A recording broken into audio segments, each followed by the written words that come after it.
Welcome to Coddiwompling Along The Tao with Noel Eastwood. This is episode 3 and I'm going to talk about the Jupiter-Saturn transits to 0 degrees Aquarius that happened on the 22nd of December last year, which is only a couple of months ago. And I want to put it in context of the real world. So this is what really happened to me. Because I'm going to show you my charts. I think. Here we go. So let's have a look at that. Let's get that up there. Here is, make that a little, just a touch bigger. On the 22nd of December, Jupiter and Saturn formed an exact conjunction on the 22nd. At 0 degrees Aquarius, which is just a whisker from my Ascendant. And what I wanted to show you is that as a planet transits sensitive points in the chart, like your Ascendant, your midheaven, Moon, Sun, Mercury, Venus and Mars, they are the most sensitive points in the chart. These are the 5 personal planets. And these are the most sensitive angles. Mind you, the angles are the 1st, the 4th, the 7th and the 10th cusps, and they are critical in astrology. I'm going to now get up my transiting chart and walk you through what actually happened with this transit. So let me get rid of this one. Put that up there, and here we go. Right. Now over here is the dates, and this is how I change the chart by changing the months. You know, I can go by the day, moves the chart very slowly. Weeks, I can do hours, months. I'll go months to start with. Let me just explain. This is called a bi-wheel, and it's got the inner wheel is my natal chart. So there's my Chiron, there's my Ascendant, there's my stellium in the 8th house, which I've mentioned many times in my blogs and my books, and I'll be doing it in these video blogs as well. Now over here we have 3 planets that are in the transiting wheel. So the outer wheel travels in this direction. The inner wheel is my natal chart. That means at the moment of my birth, it's like a snapshot of the heavens. There are the planets arrayed in their signs around me on the earth. And it stays that way. That's my natal chart. That's fixed. But planets move. They don't stand still. So this is where they are on the 11th of November, which is just a day that I clicked, so it's not a special day, believe me. So they keep moving, but they're moving in this direction. The North Node is not a planet, it's an angle of the Moon, and the Moon goes from 23 degrees north and slowly it goes down to 23 south. You know, it's still zipping around around us, around the planet, but it moves its angle. So the North Node goes in that direction, so that's clockwise, but all the planets are anti-clockwise. But you'll notice that they have a little R on them. Some of them do, because that's when they go retrograde. So here's the Earth, and here's one of the planets. So the Earth is going around, but so does the other planet, but it appears to go backwards. That's called retrograde motion, because we're moving and they're moving, and it's an apparent retrograde or backwards movement, and that's important in this transit. Okay, so here's my sensitive point, which is almost 0 degrees Aquarius. What happens is, if you have a planet moving from in this case, because I'm using the Placidus house system, moving from the 12th house into the 1st house, it's an ending and a beginning. So I've got 3 planets lined up here that are ending their sojourn through my chart, and they're about to start a new beginning. So they're ending a cycle that they began in Saturn's In terms of Saturn, that would be between 28 and 30 years ago, and it's taken all that time to go around the zodiac back to here again. And for Jupiter, it would be about 12 years ago. It's gone right round. Pluto, of course, hasn't gone around. He takes 240 odd years to go around the zodiac, so he's starting a new cycle. That's later this year, and I'll be talking about that soon too. Capricorn is physical, so know your ascendant. You need to know the features, the qualities and the traits of your ascendant to understand transits to your ascendant, because the ascendant is perhaps the most important point in your chart. That's why astrologers and me, if you ever get a reading from me, I'll always hound you. I want an as accurate as possible birth time. If you can get a birth time to within 10 minutes, I am very, very happy. So birth time is critical. That ascendant is the horizon pointing out to the constellations at the moment of your birth, and that will change as the constellations shift. It moves 1 degree every 4 minutes. So if I were born, if my birth time was 4 minutes later, I would have an Aquarian ascendant. I'm glad I don't, because I'm hyper enough as it is. Capricorn settles me and earths me and anchors me, so I'm very grateful. But Capricorn is also the physical body and the structure, skeletal structure. There's lots of things about Capricorn, but in physical terms, they're the main ones, and I'll explain that in a minute.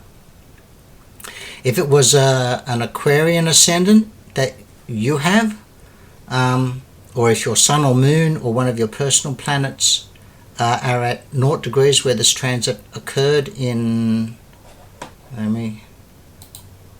22nd of December. Let me go to 22nd. There it is, the 22nd of December. So there we have the exact transit that we're talking about. And the forums were filled with excitement, and the magazines and online astrology people were talking about this magical Jupiter-Saturn conjunction at 0 degrees Aquarius. For me, as a psychological astrologer, that only has impact if it's doing something in your chart. And I'm not a mundane astrologer, so I don't look at the bigger world picture. That's an entire study in itself. I focus on the psychological impact, so that's where I focus. I'm good at that. I'm not good at the mundane stuff. So here we have the exact conjunction, and it just so happens to be right on my ascendant, even though it's 1 minute away. It's still happening, and it's also conjunct my Chiron, so it's happening in a big way. Okay, now I'm going to go back to the beginning of last year. So let me just go back. Here we go. At the beginning of last year, 2020, I was offered some work. I retired end of 2017, and I'd been sitting around watching TV, learning how to cook vegan food and loving it. I've been gardening and doing more writing, doing my blogs, newsletters, doing some readings. But a friend asked me if I wanted some work, and I said, yeah, some casual disability work, great. And so I took him up on his offer. And knowing that I had Saturn soon to cross my ascendant, I was a little bit wary, but you don't pass up some casual work. And I hadn't done disability work since the early 90s, when I went back to university to become a psychologist. I put myself through university doing disability work, and I thought, yeah, I can do this. So here we go. Now I give it an applying aspect. Probably starts really hitting people around 7 degrees. Sensitive people will feel it earlier, so maybe 9, 8 degrees. But from 7 degrees on, the tension of the applying. So there's the ascendant, and here's Saturn. As it gets closer and closer, the tension builds and builds and builds. This is what you're looking for as a professional astrologer, to be able to relate to your clients, that an applying aspect is really tense. And the closer it gets, the greater the pressure or the tension. And then it hits exact, and then as it crosses over, the tension drops very quickly. Okay, so we are now, so this is January 23, so this is 24 degrees basically, 23:53. So that is 5 degrees away from my ascendant. Yeah, and the tension's there. Let me go one more month. It's closer. It's now 2 degrees away. That's, in my books, having worked with a lot of people, coming to me for therapy with a transit like this, 2 degrees, they're feeling it. They really are. And so was I. Jupiter is at 18 degrees. He's miles away. What is he, 10, 11 degrees away? Yeah, I'm not really feeling him. Other things are happening in my life, and I'm focused on what's happening with Saturn. And the work that I'm doing, the disability work. Pluto has been hanging around that degree, so he's only 5 degrees away. He's there. I can feel Pluto, but his presence has been there for so long that it's just like background noise. You know, it's like a little kid hitting a tin lid. After 2 or 3 hours, you don't really notice it. Well, some people would, of course, but the tension from Pluto is just not noticeable now because I'm really focused on what's happening here. And then comes March, and boom, I've got the transit. Saturn has crossed my ascendant, so it's ending a cycle, starting a cycle. A planet, Saturn takes that 30 odd years, 28 to 30 years to do a cycle. He's finished his cycle. He's now starting a new cycle. That's usually what I call a rebirth. And you go through the birth canal, if anyone's done rebirthing or watched a baby born, it can be very painful. And that's what a rebirth is. Any planet, whether it be the Sun, Mercury, Venus, Mars, Jupiter, all of them are reborn. So they're starting a new cycle. There's the first house, and that's where it is. I'm using the Placidus house system. So the ascendant starts the chart, starts the houses. So that's the first crossing. But Saturn has other things in mind. He's now gone retrograde. He's going back. Jupiter wanted to get in on the act, but he's gone retrograde too, as has Pluto. So they're now going backwards in the chart. And I'm offered another position. With that first crossing, I walked away from the first job. It was just too much. I was just too stressed and I was exhausted. I even started to get some arthritis in my fingers, which I've not really had any problem with before. But remember, Saturn rules Capricorn. Capricorn, Saturn associated with the joints and the skeletal structure. So any Saturn transit to any point in your chart, a sensitive point, and that's Sun, Moon, Mercury, Venus and Mars in particular, ascendant, you're going to feel it. Saturn does it to you. He's very physical. He's an Earth planet. He is the number one Earth planet. And so it's going to be manifesting in your physical body. So I got terribly run down and just exhausted and this horrible arthritis. But the tension dropped, and so I was offered another position in disabilities again with management.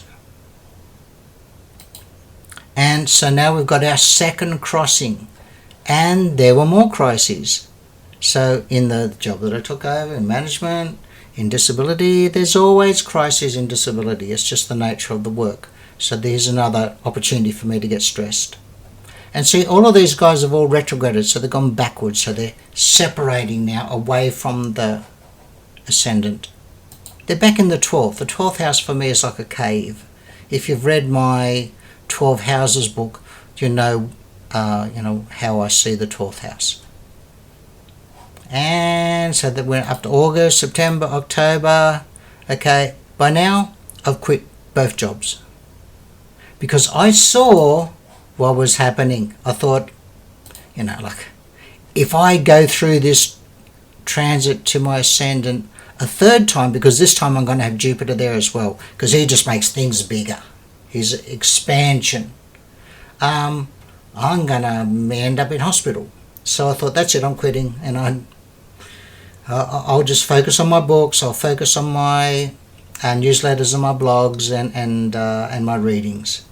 And so I quit, which is actually a very smart thing to do, and I'm not always that clever, but it turned out to be the right thing. So now we're at November, and bingo, now we have them both crossed here. So Saturn did it 3 times, once, twice, 3 times. So Saturn transited my ascendant and anyone else that had a sensitive point there, and 0 degrees as well. Jupiter's only crossed once. Saturn is contraction, so here's the foot brake and the hand brake. You're not leaving your bedroom until you clean that mess up. That's Saturn. Jupiter's like, hey, let's go swimming, let's go party. I don't care about the mess. So Jupiter is accelerator, Saturn is the brakes. So now we got, it feels like nothing is happening. And so this is December. I was on holidays. I went away for a week with my wife and daughter and her husband and our 2 little grandchildren down the coast. I had a great week. It was a really quiet, uneventful week. I didn't expect it to be like that because transits to the ascendant are notoriously ugly. And I just had 2 ugly transits from Saturn. So this third one I expected to be bigger than Ben-Hur because the magnifying effect of Jupiter. But it turned out to be very positive. Jupiter and I have an interesting relationship. He's I'll walk you through Jupiter's transits in my chart at another time, but in this case he basically gave me the effect of just relax, just enjoy, and that's what I did. Had a good time. So remember, a planet applying builds up tension. A planet separating, as it moves away, the tension drops off very quickly. So as it gets closer, temperature, the tension escalates.